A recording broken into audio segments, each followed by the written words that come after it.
بسم اللہ الرحمن الرحیم الحمد للہ وکفا وسلام علی عبادہ الذین اصطفیٰ اما بعد سلسلہ خلاصہ مضامین قرآن 20ویں پارے کے مضامین کا خلاصہ بیان کیا جاتا ہے۔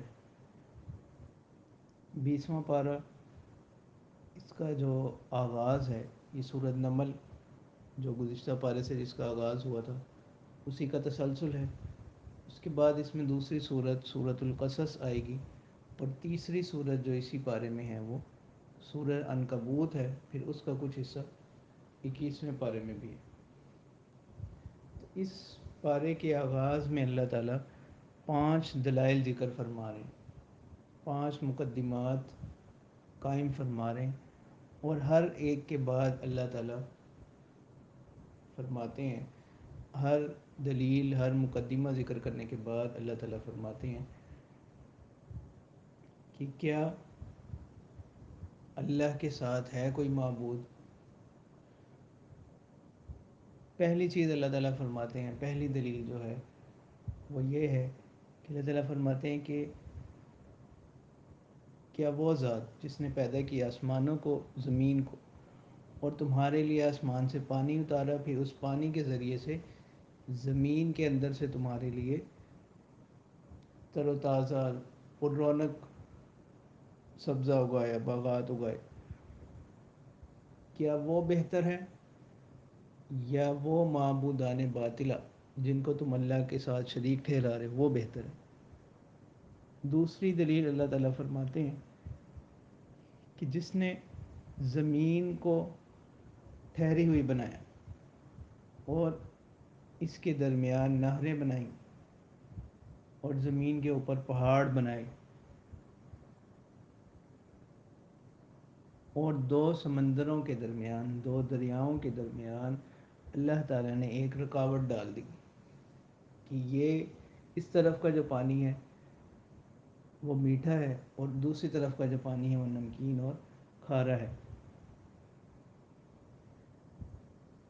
پھر اللہ تعالیٰ فرماتے ہیں کیا کوئی ہے اللہ کے ساتھ شریک، یعنی یہ جن کو تم اللہ کو چھوڑ کر جن کو پکار رہے ہو، کیا یہ اس کی قدرت رکھتے ہیں۔ تیسری چیز اللہ تعالیٰ ذکر فرماتے ہیں کہ مجبور لاچار بے بس شخص اپنی پریشانی میں اپنی مصیبت کے وقت میں کس کو پکارتا ہے۔ عام طور پر ایسے وقت میں اللہ ہی کو پکارتا ہے، نہ کہ ان بتوں کو۔ چوتھی چیز اللہ تعالیٰ ذکر فرماتے ہیں کہ کون ہے جو راستے دکھلاتا ہے، راستوں کی رہنمائی کرتا ہے خشکی اور تری کی تاریکیوں میں،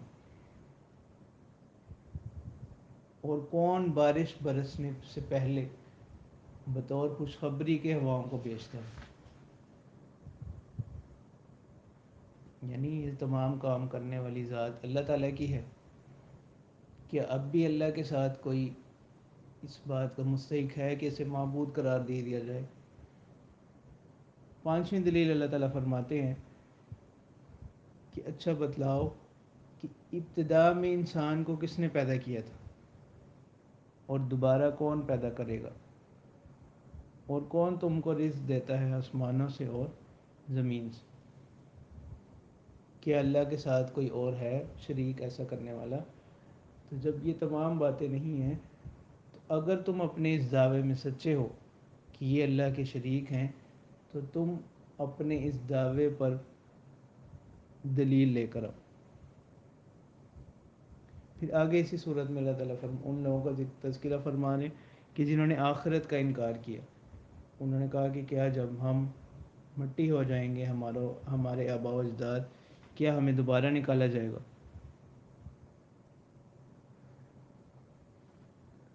تو یہ وعدہ تو ہم سے پہلے آباء سے بھی کیا گیا تھا، یہ معاذ اللہ اگلوں کے بس بے سند قصے ہیں۔ تو اللہ تعالیٰ فرما رہے ہیں کہ ایسے لوگوں کو چاہیے کہ وہ زمین میں چل کر دیکھ لیں کیسا انجام ہوا ان قوموں کا جو ان سے پہلے گزری ہیں، جو مجرم قومیں تھیں۔ اور اللہ تعالیٰ کی شان تو یہ ہے کہ زمین و آسمان میں جتنی بھی پوشیدہ چیزیں ہیں وہ اللہ کے علم میں ہے اور ایک کتاب میں محفوظ ہیں. اور پھر اس قرآن میں بھی اللہ تعالیٰ نے ان چیزوں کی خبر دے دی کہ قیامت کا دن واقع ہوگا.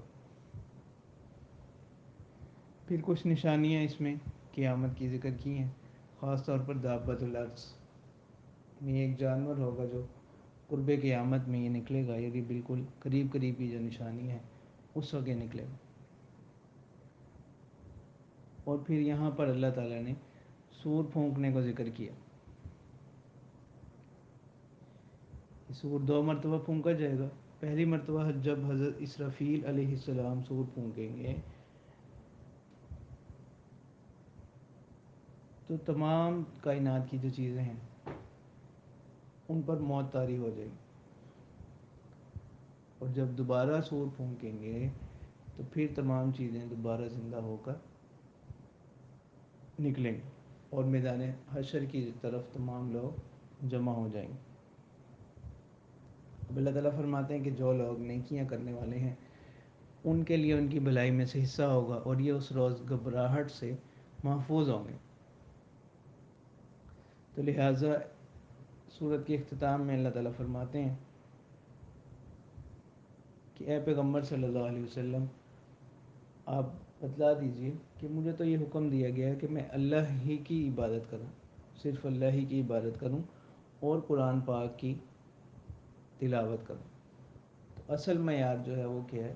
توحید پر ایمان اور قرآن پاک کے جو احکامات ہیں ان پر عمل. تو اس صورت کا آغاز بھی قرآن مجید سے کے ذکر سے کیا گیا تھا اور اس کا اختتام بھی قرآن مجید کے ذکر پر ہی کیا گیا. سورت قصص یہ ترتیب کے لحاظ سے 28ویں صورت ہے اور نزول کے اعتبار سے 49ویں صورت ہے. مکی صورت ہے، اس میں 88 آیات اور 9 رکوع ہیں. اس میں حضرت موسیٰ علیہ السلام، فرعون اور قارون کا قصہ ہے. اسی مناسبت سے اس کا نام سورت قصص ہے. اس کا آغاز حروف مقطعات سے اللہ تعالیٰ فرما رہے ہیں اور اللہ تعالیٰ آپ صلی اللہ علیہ وسلم کو بتلا رہے ہیں کہ یہ قصے یہ ہم آپ کو بتلا رہے ہیں بذریعہ وحی. تو یہ قصوں کا آپ صلی اللہ علیہ وسلم کے ذریعے سے بیان کروانا یہ دلیل ہے اس بات کی کہ آپ صلی اللہ علیہ وسلم اللہ تعالیٰ کے نبی ہیں. اور یہ قصے آپ صلی اللہ علیہ وسلم جو لوگوں کو بتلا رہے ہیں یہ وحی کے ذریعے سے بتلا رہے ہیں.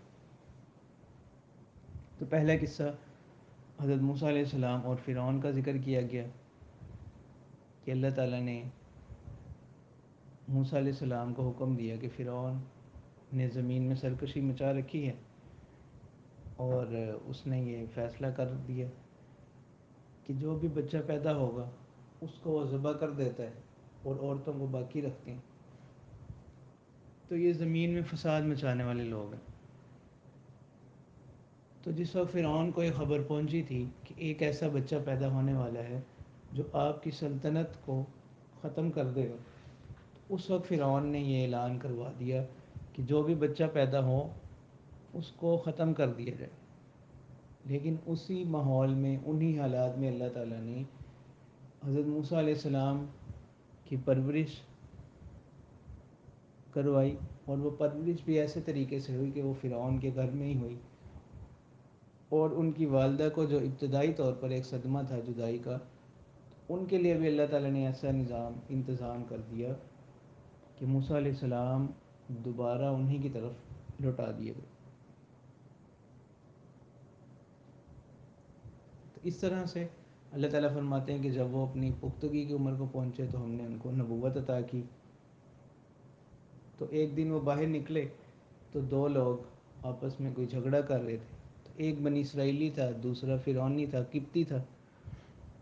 تو موسیٰ علیہ السلام نے جو بنی اسرائیلی شخص تھا اس نے ان سے مدد طلب کی. تو انہوں نے اس کو روکنے کے لیے اس کو مکہ لگایا، لیکن وہ جو قبطی تھا وہ اس سے فوت ہو گیا. تو موسیٰ علیہ السلام کو پتہ لگ گیا کہ ظاہری سی بات ہے اب صبح کو یہ سب لوگ ان کے پیچھے ہوں گے. تو موسیٰ علیہ السلام کو یہ خبر پہنچ گئی کہ سرداروں نے فیصلہ کر لیا کہ ہم صبح کو آپ کو قتل کر دیں گے۔ موسیٰ علیہ السلام وہاں سے نکل کر مدین چلے گئے۔ پھر یہ قصہ بھی پہلے گزر چکا کہ مدین میں ان کی ملاقات حضرت شعیب علیہ السلام کی بیٹیوں سے ہوئی کہ وہ ایک طرف کھڑی ہوئی تھی اور باقی لوگ اپنے جانوروں کو پانی پلا رہے تھے۔ تو انہوں نے بتلایا کہ یہ جس وقت یہ فارغ ہو جاتے ہیں اس وقت ہم جاتی ہیں۔ تو موسیٰ علیہ السلام نے ان کی مدد کی اور موسیٰ علیہ السلام ان کے ساتھ ان کے گھر گئے، حضرت شعیب علیہ السلام سے ملاقات ہوئی۔ تو وہیں پر حضرت شعیب علیہ السلام نے اپنی ایک بیٹی کا نکاح حضرت موسیٰ علیہ السلام سے کر دیا، اس شرط پر کہ آپ 8 سال، اور اگر مزید آپ کرنا چاہیں تو یہ آپ کی طرف سے نیکی ہوگی، 8 سال تک یہیں رہیں گے۔ تو جس وقت موسیٰ علیہ السلام یہ مدت پوری کر کے وہاں سے گئے، اس وقت ان کو تورات عطا کی گئی اور ان کو معجزات دیے گئے، عصا اور ید بیضاء کا معجزہ، جیسا کہ پہلے بھی ذکر ہو چکا۔ اور اس وقت اللہ تعالیٰ نے حکم دیا کہ آپ فرعون کے پاس جائیں اور اس کو میرا پیغام پہنچائیں، اور ساتھ اللہ تعالیٰ نے مددگار کے طور پر، معاون کے طور پر حضرت ہارون علیہ السلام کو ان کے ساتھ مقرر کر دیا۔ تو فرعون نے اپنے تکبر کا مظاہرہ کیا اور اس نے کہا کہ میں تو اپنے علاوہ کسی کو کوئی معبود نہیں سمجھتا، اور از راہ تکبر ہی اس نے یہ بات کی کہ شاید کوئی تم یہاں سیڑھی یا کوئی محل وغیرہ بناؤ جس پر کے ذریعے سے میں معلوم کر سکوں کہ موسیٰ علیہ السلام کے جو معبود ہیں کون ہیں، مجھے تو ان کی باتوں پر کوئی یقین نہیں ہے۔ تو اللہ تعالیٰ فرماتے ہیں کہ یہ لوگ متکبر تھے، تو ہم نے ان کو ایسے پیشوا بنایا جو لوگوں کو ہلاکت کی طرف بلا رہے ہیں، اور قیامت کے دن بھی ایسے لوگوں کی کوئی مدد نہیں کی جائے گی، دنیا میں بھی رسوا ہوں گے اور آخرت میں بھی رسوا ہوں گے۔ تو اب اللہ تعالیٰ فرمانے کہ یہ سارے قصے اے پیغمبر صلی اللہ علیہ وسلم جو ہم آپ کو بتلا رہے ہیں، آپ تو اس وقت موجود نہیں تھے، تو یہ کیا ہیں؟ یہ آپ کے رب کی طرف سے رحمت ہے، مہربانی ہے کہ اللہ تعالیٰ بذریعہ وحی کے آپ کو یہ قصے بتلا رہے ہیں تاکہ آپ اپنی قوم کو ان کے ذریعے سے ڈرائیں۔ تو اس سے آپ صلی اللہ علیہ وسلم کی رسالت کا اس بات ہو گیا۔ آگے اللہ تعالیٰ مشرکین کے کچھ اعتراضات ذکر فرما رہے ہیں۔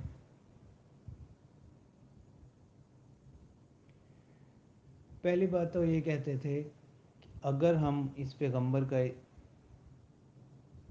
کی تعلیمات پر ایمان لے آئیں، ان کی اتباع کر لیں، تو ہمیں ڈر یہ ہے کہ ہم اچک لیے جائیں گے اپنی زمین سے، یعنی مکہ سے ہی ہم کر لیے جائیں گے۔ تو اللہ تعالیٰ اس کا جواب دیتے ہیں کہ کیا ہم نے پہلے ان کو اسی حرم میں ٹھکانہ نہیں دیا، اور اس حرم کو ہم نے امن والا بنایا کہ یہاں ہر طرف سے کیا ہے، اللہ تعالیٰ کے رزق آ رہا ہے، ثمرات آ رہے ہیں۔ اسی طرح اللہ تعالیٰ فرماتے ہیں اگر تم اس بات پر بھی وہ ہو کہ ہماری معیشت کو نقصان ہونا تھا، تو اس سے پہلے بہت سی بستیاں ایسی ہم نے ہلاک کی ہیں کہ جن کی معیشت بہت اچھی تھی، اور ان بستیوں سے تمہارا گزر بھی ہوتا ہے اور تم دیکھتے ہو۔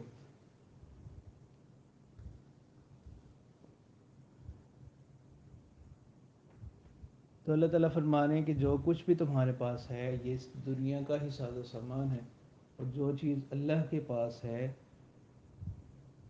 وہ ہمیشہ باقی رہنے والی ہے اور بہتر ہے۔ تو لہٰذا تم اس چیز پر، اپنے مال و دولت پر تکبر نہ کرو، فخر نہ کرو، غرور نہ کرو۔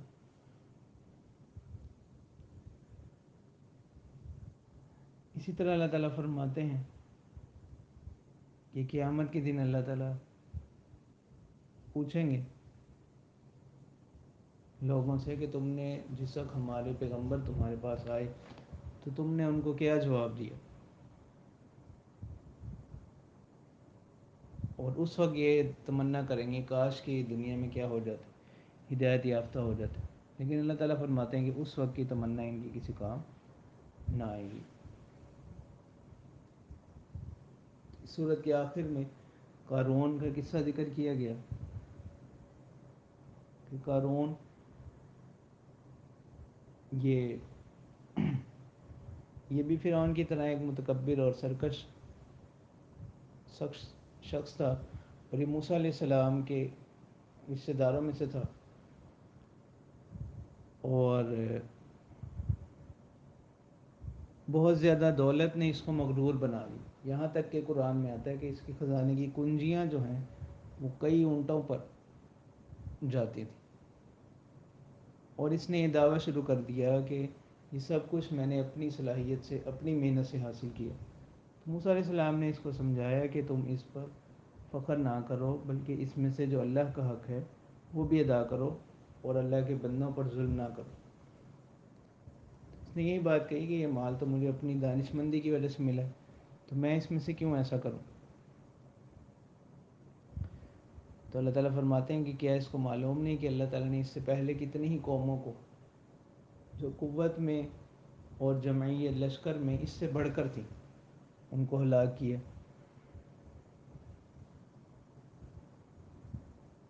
اور اللہ تعالیٰ فرما رہے ہیں کہ اہل ایمان کے لیے جو چیز بہتر ہے وہ کیا ہے، اللہ کا بدلہ ہے،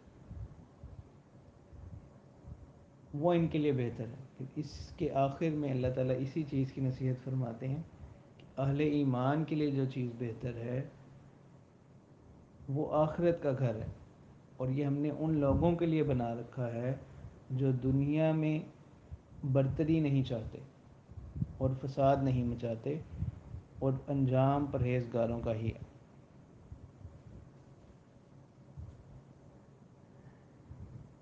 تو جو اللہ تعالیٰ فرماتے ہیں کوئی نیکی لے کر آئے گا اس کے لیے اس کی بھلائی میں سے اس کو حصہ ملے گا، اور جو کوئی برا عمل کرے گا تو اس کو اس برے عمل کی جزا دی جائے گی۔ آخر میں اس صورت کے شروع میں بھی وحی اور قرآن کا تذکرہ تھا، آخر صورت میں پھر قرآن کا ذکر کیا جاتا ہے کہ قرآن نے ہی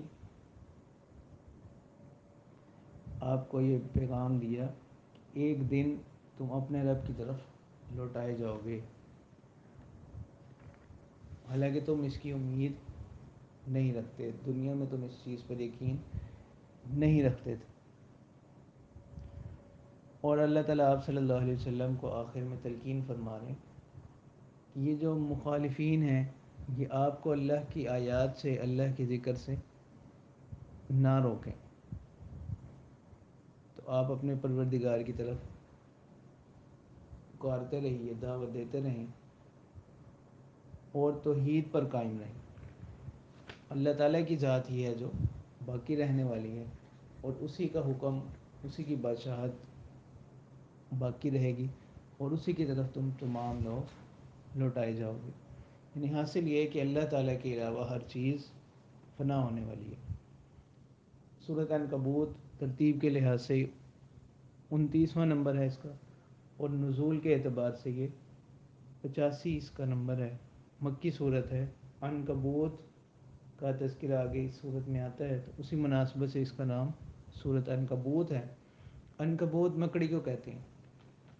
اللہ تعالیٰ نے مثال دی ہے اس صورت میں کہ وہ لوگ جو اللہ کو چھوڑ کر اور لوگوں کو معبود بنائے بیٹھے ہیں، ان کی مثال ایسی ہے جیسا کہ مکڑی، کہ گھروں میں سب سے کمزور گھر جو ہے وہ مکڑی کا ہوتا ہے۔ تو اسی مناسبت سے اس صورت کا نام سورۃ عنکبوت ہے۔ اس کے آغاز میں اللہ تعالیٰ فرماتے ہیں کہ دنیا میں جتنے بھی اکثر اہل ایمان گزرے کہ جنہوں نے اپنے وقت میں ایمان کا دعویٰ کیا، تو ان پر ہماری طرف سے آزمائشیں آئیں گی۔ یعنی اللہ تعالیٰ نے بتا دیا کہ ابتلا، آزمائش جو ہے وہ ایمان کے ساتھ ملی ہوئی ہے۔ کہ جب بھی کوئی ایمان کا دعویٰ کرتا ہے، ایمان کا اقرار کرتا ہے، تو اس پر کچھ نہ کچھ آزمائشیں، مصیبتیں آئیں گی. یہ اللہ کی سنت ہے. جیسے مکی زندگی میں بھی مسلمانوں کو طرح طرح کے مظالم کا سامنا کرنا پڑا. اور اس کا مقصد کیا ہے؟ اللہ تعالیٰ فرماتے ہیں تاکہ سچوں کی اور جو جھوٹے لوگ ہیں ان کی پہچان ہو جائے، دونوں الگ الگ ہو جائیں. آزمائش سے ہی پتہ لگے گا کہ یہ مخلص تھے اور یہ لوگ مخلص نہیں تھے. تو اللہ تعالیٰ فرماتے ہیں کہ جو اللہ کی ملاقات کا یقین رکھتا ہوگا کہ ایک دن میں نے اللہ کے سامنے پیش ہونا ہے، تو اللہ اس کی مدت جو ہے ایک وقت میں آنے ہی والی ہے. وہ شخص ظاہری سی بات ہے کہ نیکیوں کی طرف، ایمان کی طرف رغبت رکھے گا. اس طرح اللہ تعالیٰ فرماتے ہیں کہ ہم نے والدین کے ساتھ حسن سلوک کی تاکید کی ہے، وصیت کی ہے. اگرچہ والدین ہم مذہب بھی نہ ہوں، پھر بھی ان کے ساتھ حسن سلوک کا حکم ہے. ہاں، اگر وہ کوئی ایسا حکم دیں جو قرآن و سنت کی تعلیمات کے، شرعی احکامات کے منافی ہو، پھر ان کی اطاعت نہیں ہے. اس کی مثال اللہ تعالیٰ نے دی کہ اگر وہ شرک کا حکم دیں تو پھر ان کی اطاعت مت کرو. پھر منافقین کا تذکرہ اللہ تعالیٰ فرماتے ہیں کہ کچھ لوگ ایسے ہیں کہ وہ دعویٰ تو زبان سے کرتے ہیں کہ ہم اللہ پر ایمان لیں، لیکن جب کوئی تکلیف، آزمائش آتی ہے تو وہ دنیا کے فتنے کو، دنیا کی آزمائش کو اللہ کے عذاب کی طرح سمجھ لیتے ہیں. گویا کہ معاذ اللہ اللہ کا عذاب آ گیا کوئی. اور جب اللہ کی طرف سے کوئی مدد آتی ہے تو وہ کہتے ہیں کہ ہم تو تمہارے ساتھ ہی تھے. تو اللہ تعالیٰ فرما رہے ہیں کہ جو چیز ان کے دلوں میں ہے اللہ تعالیٰ اس کو جانتے ہیں. پھر کفار کا اللہ تعالیٰ تذکرہ فرما رہے ہیں کہ کفار نے لوگوں کو لالچ دیتے ہوئے کہا، جو ایمان لاتے تھے، کہ تم ہمارے راستے کی پیروی کرو کہ ہم قیامت کے دن تمہارے بوجھ بھی اٹھا لیں گے. تو اللہ تعالیٰ فرماتے ہیں کہ حقیقت میں یہ جھوٹ بولتے تھے، یہ ان کے بوجھ میں سے کچھ بھی اٹھانے والے نہ تھے. پھر مختلف قصے ذکر کیے گئے ہیں. پہلا قصہ حضرت نوح علیہ السلام کا ہے کہ انہوں نے ایک طویل عرصہ اپنی قوم میں گزارا، لیکن جب وہ نہ مانے تو ان کی قوم کو ایک طوفان نے آ لیا اور وہ تمام لوگ ہلاک ہو گئے، سوائے ان چند لوگوں کے جو حضرت نوح علیہ السلام پر ایمان لے آئے تھے. پھر اللہ تعالیٰ ابراہیم علیہ السلام کا تذکرہ فرمانے کہ انہوں نے اپنی قوم کو توحید کی دعوت دی اور بتلایا کہ فائدہ یا نقصان وہ اللہ کی طرف سے ہی ہو سکتا ہے. یہ معبود تمہیں نہ تو کوئی فائدہ پہنچا سکتے ہیں اور نہ ہی کوئی نقصان پہنچا سکتے ہیں، تو لہٰذا تم اسی کی عبادت کرو. اب اللہ تعالیٰ آپ صلی اللہ علیہ وسلم کو خطاب کرتے ہوئے فرماتے ہیں کہ اگر یہ لوگ آپ کی باتوں کو جھٹلائیں، آپ کی تکذیب کریں، تو آپ اس پر غم زدہ نہ ہوں. آپ سے پہلے بھی امتوں نے اپنے اپنے وقت میں پیغمبروں کو جھٹلایا، ان کی تکذیب کی. تو آپ کے ذمہ جو ہے صرف اللہ کا پیغام پہنچا دینا ہے، باقی انجام کی آپ فکر نہ کریں.